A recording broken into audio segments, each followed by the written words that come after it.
Francoski poljub. V zraku je bila pomlad.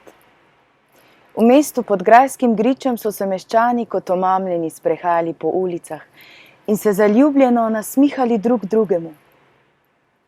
Ja, to naredi pomlad.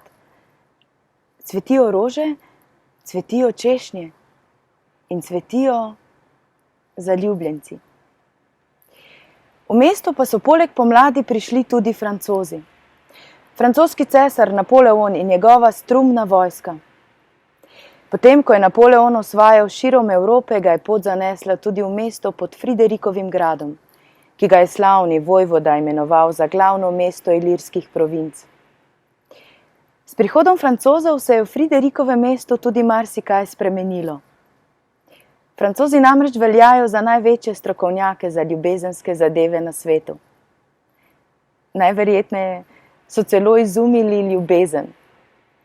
Pa francoske rogljičke, francoske štručke in seveda francoske poljube.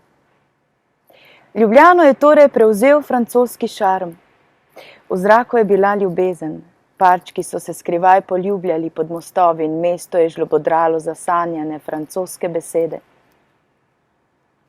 In Friderik? Ljubezni se je seveda nalezel tudi on. Ko se je nekega jutra tiho smukal po grajskem hodniku, ga je zadelo. Iz kuhinje je namreč omamno dišalo in vonjave so se širile po hodniku. Friderik se ni mogel upirati, šel je za nosom. V kuhinji je očaran zagledal novo grajsko kuharico. Zajetno gospo s kuharsko čepico in ogromnim predpasnikom. Pod njenimi čarobnimi prsti so nastajale tiste dišeče kuharske umetnije. Bila je to ljubezen na prvi pogled. Je zaljubljeno zavzdihnil Friderik. Je prestrašeno zacvilila kuharica, ko je zagledala podgano. In živčno momljala še nekaj Frideriku nerazumljivih francoskih besed. Francozinja, si je mislil Friderik. In prav nič ravnodušno.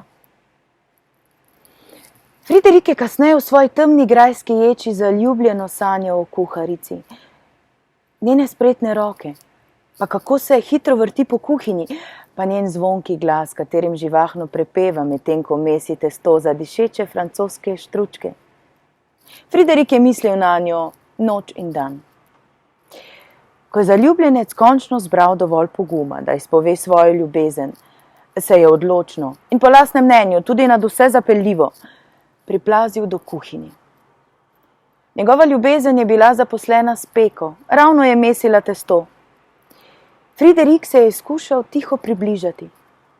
A ko se je prismukal do njenih nog, se je z roba mize posula moka. Naravnost na njegov smrček. Še preden mu je uspelo izpovedati ljubezen, je moral revež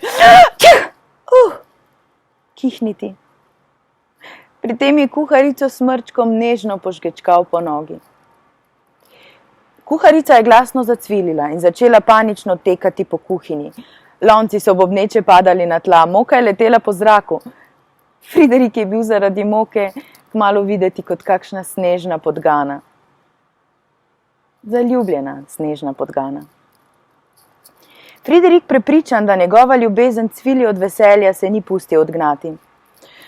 Najbrž je huda, ker je nisem presenetil strastnim francoskim poljubom, si je mislil. Kuharica je bila vedno bolj vznemirjena. Preganjala je Friderika z metlo in vanj zalučala največji lonec, kar ga je imela pri roki. Friderik pa je splezel na mizo, se močno odrinil in skočil kuharici na rame, pripravljen na strasten poljub. Mon amour, je tiho zacvilil Friderik, ki se je za vsak primer naučil tudi nekaj francoskih besed. Takrat se je kuharici dokončno zmešalo. Ko je zagledala in začutila na sebi pomokano podgano, se je od vsega hudega unesvestila. Telebnila je na tla, kolikor je bila dolga in široka. In zaljubljeni Friderik še dolga leta se je svojimi ljubezenskimi uspehi hvalil po grajskih ječah. Prepričan je bil namreč, da so se kuharici noge šibile zaradi njega. Od njegovega strastnega francoskega poljuba pa je Revica kar omedlela. Torej, če se podgana zaljubi v gospo, ki se podgan strašno boji, to pač ne more biti ljubezenska zgodba s srečnim koncem. Vendar sta kljub temu živela srečno do konca svojih dni. Vsak posebej. Kuharica se je kmalu zatem poročila s francoskim častnikom, ki je bil do konca življenja zaljubljen v njene jabolčne pite. Friderik pa še vedno srečno živi na gradu in se z nasmehom spominja svoje velike ljubezni do dišečih kuharskih umetnin.